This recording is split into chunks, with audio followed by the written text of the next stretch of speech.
जिनका मिलना पहले से तय है, जो एक दूसरे का ही अंश हैं, फिर उन शिव और शक्ति के मिलन में ये सारी विपदाएं क्यों? अभी तो दोनों के मिलन की शुरुआत भी नहीं हो पाई है। एक तरफ माता सती को एहसास ही नहीं कि जिस सन्यासी की बातें उनके हृदय को सुकून पहुंचाती हैं, वही सन्यासी ही शिव है। इधर भगवान शिव सब कुछ जानते हुए भी नियति के नियमों में हस्तक्षेप नहीं कर सकते। तो शिव के मनके की वजह से सती का भूखा प्यासा रहना भी दोनों के करीब आने का जरिया था। और अब सती का शिव के बारे में नहीं सोचना, क्या ये भी पहले से तय है? लेकिन अगर ऐसा हुआ तो कैसे होगा दोनों का मिलन? माता सती पिता के मोह में शिव का त्याग तो कर चुकी हैं, लेकिन उनके मुख से निकले शब्दों के साथ ही हुई आकाशवाणी की आवाज अब उनके कानों में आ पहुंची है, जो सिर्फ सती को ही सुनाई दी। सती विचलित मन से इधर उधर देखने लगी, लेकिन उन्हें कोई नजर नहीं आया और इसे सती ने शिव का ही षड्यंत्र समझ लिया। इधर सती के स्वास्थ्य में सुधार तो होने लगा, लेकिन उनका मन जैसे कहीं खो सा गया था। वो दिन रात बस उस सन्यासी से बातचीत करने का मौका तलाशती रहती। उससे बातें करना उसके मन को प्रफुल्लित कर जाता था। उस सन्यासी के मुख का तेज उनकी तमाम उलझन रूपी ज्वालामुखी पर ठंडी बारिश का काम करता था। इसलिए अभी सती सब कुछ उस सन्यासी को बताना चाहती थी, उससे अपने मन की बात करना चाहती थी। कहां हो तुम सन्यासी? बेचैनी में सती के मन में बस यही सवाल था। फिर भी शिव ने उन्हें दर्शन नहीं दिए। शायद महादेव सती के वचन का मान रखना चाहते थे। जिनके प्रेम ने खुद महादेव का ध्यान भंग कर रखा था, उस सती का वचन वो कैसे टूटने देते? दोनों ही अजीब परिस्थिति में थे और दोनों का ही मन एक दूसरे से मिलने को तड़प रहा था। बेचैन मन को शांत करने की कोशिश में सती भगवान विष्णु के दर्शन करने के लिए अपनी बहनों के साथ मंदिर जाने के लिए महल से निकल गई। ये भी शायद वो अपने पिता को खुश करने के लिए कर रही थी, क्योंकि उनके मन में तो बस उस सन्यासी का ही जिक्र चल रहा था। मंदिर पहुंचने पर जलाभिषेक के लिए उन्हें नदी से जल लाना था, जिसके लिए दासियां तो थी। फिर भी सती ने उन्हें मना कर दिया। ठहरो, मैं स्वयं जाकर भगवान विष्णु के जलाभिषेक के लिए जल लेने नदी तक जाऊंगी, सती ने दासियों को रोकते हुए कहा। सती, तुमको जाने की क्या जरूरत है? वैसे भी नदी के पास के वृक्ष घने और विशाल हो चुके हैं। संभव है कि वहां कोई खतरनाक जंगली जानवर छुपा हो। तुम अभी पूरी तरह से स्वस्थ भी नहीं हुई हो। सती की बहन अदिति उन्हें समझाने लगी। नहीं दीदी, मेरा मन बहुत विचलित है। अंदर एक तूफान सा उठा हुआ है। कई सवाल बार बार उमड़ उमड़ कर मुझे परेशान कर रहे हैं, जिनका उत्तर शायद भगवान विष्णु के ही पास मिल सकता है।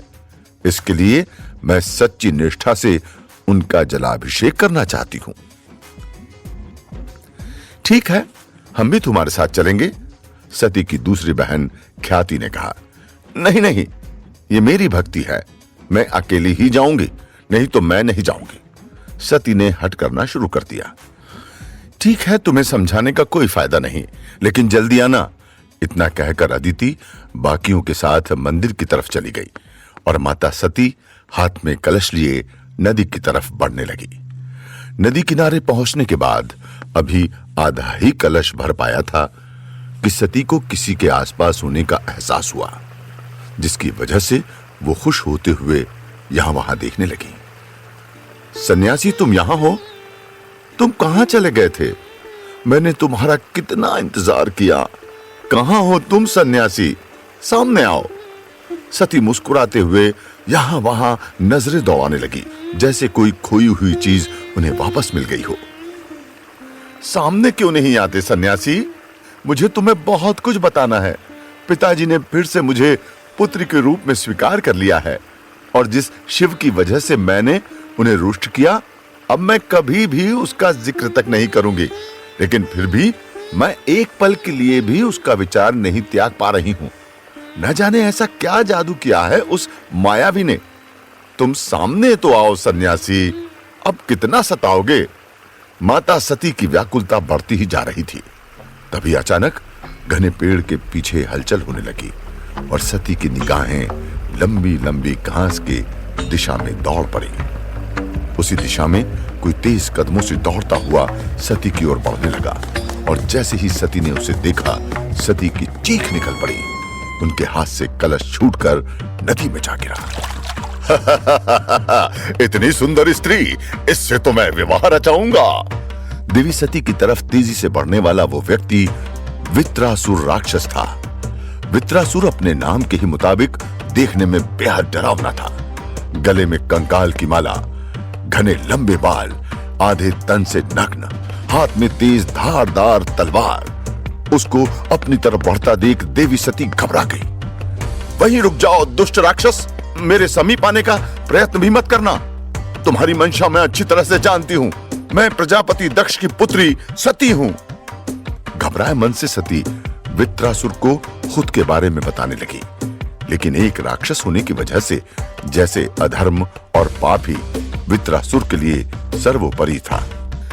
ए स्त्री, मैं तुम्हारी सुंदरता देखकर मोहित हो गया हूं। अब मैं तुम्हें अपनी पत्नी बनाकर ही दम लूंगा। वित्रासुर अभी भी देवी सती की ओर बढ़ रहा था। मेरे पास मत आना। नहीं नहीं, चले जाओ यहां से। सती अपनी आंखें बंद कर चुकी थी, क्योंकि वित्रासुर उनके करीब और करीब आता जा रहा था। इधर सती की बहनें काफी देर बाद भी सती के मंदिर नहीं पहुंचने पर परेशान होने लगी। वो दासियों और सुरक्षा कर्मियों के साथ नदी किनारे की ओर बढ़ने लगी। दूसरी तरफ महादेव के सब्र का बाण भी टूट गया। सती को मुसीबत में देख उनकी आंखें गुस्से से लाल होने लगी। वो अपने चांडाल रूप में आने लगे। उन्होंने विष्णु जी के समक्ष सती को वित्रासुर से बचाने का निवेदन किया। भगवान विष्णु, मैं सती के वचनबद्ध होने के कारण उसकी मदद के लिए नहीं जा सकता, लेकिन मेरी आपसे विनती है कि आप वहां जाकर सती की रक्षा करें और उस वित्रासुर का अंत कर दें। शिव ने विष्णु से कहा, किंतु महादेव, वित्रासुर को आपका ही वरदान प्राप्त है। इस कारण वो असीम शक्तिशाली है। वो बरसों की तपस्या के बाद आज ध्यान से बाहर आया है। अब उसे कोई रोक सकता है तो वो आप ही हैं महादेव। ज्यादा विलंब ना करें और माता सती की रक्षा करें। विष्णु ने मुस्कुराते हुए शिव से कहा। उनके मुख को देखकर ऐसा लग रहा था जैसे वो यही चाहते थे और ये सब पूर्व निर्धारित हो। तो ठीक है, मैं शिव अपनी सती की रक्षा के लिए उसके समीप जा रहा हूं, चाहे इसके बाद सती मुझसे नफरत ही क्यों ना करने लगे। मैं ही करूंगा वित्रासुर का वध। उसके पापों की सजा मेरे द्वारा ही दी जाएगी, महादेव ने क्रोधित होते हुए कहा। इधर वित्रासुर अब माता सती के बिल्कुल करीब पहुंच गया था। तभी अगले ही पल सती ने जब अपनी आंखें खोली तो उनके सामने एक गहरी धुंध छाई हुई थी। कुछ पल के लिए उन्हें कुछ भी देखने में कठिनाई महसूस हुई, लेकिन एक बार जब धुंध छट गई, सती ने अपने और वित्रासुर के बीच में अपने उस पर्वत वाले सन्यासी को पाया। वो सन्यासी अपने विकराल रूप में था। उसके पूरे शरीर पर भस्म रमी हुई थी। गले में हड्डियों की माला और बाजुओं में मनके से बने बाजूबंद।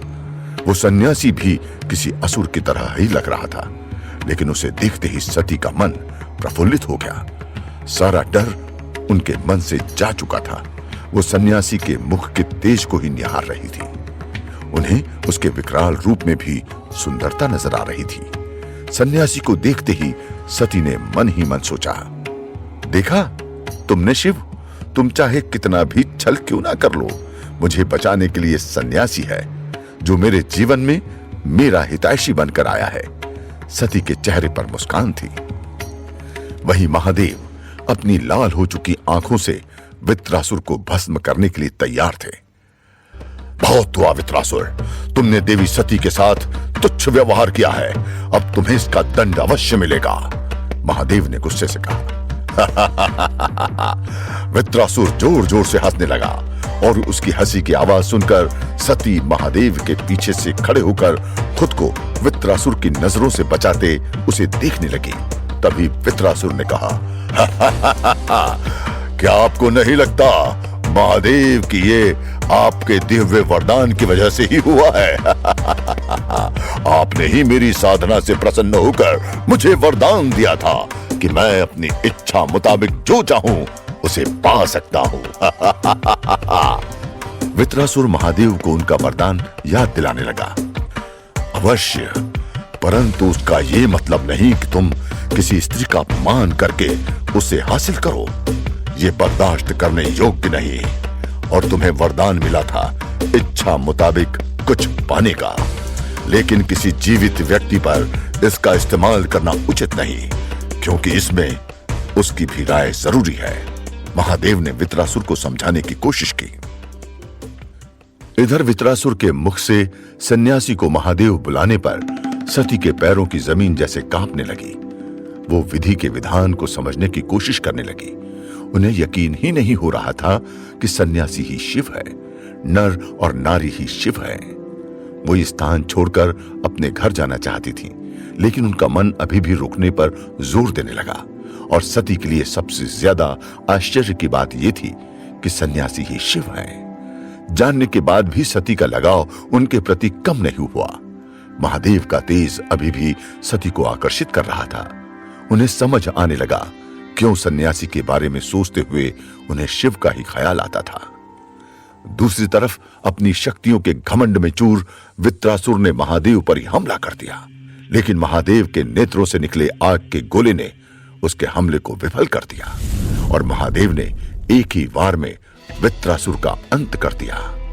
अपने आखिरी समय में वित्रासुर ने महादेव से माफी भी मांगी। मुझे क्षमा कीजिएगा महादेव, आपके और माता सती के मिलन के लिए मुझे ये करना पड़ा और इसी से ही मेरा उद्धार भी आप ही के हाथों हुआ।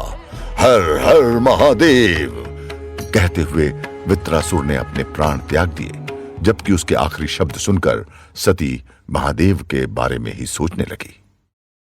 क्या मेरा शिव से मिलना ही विधि का विधान है? हर बार शिव का ख्याल आते ही मुझे क्या हो जाता है।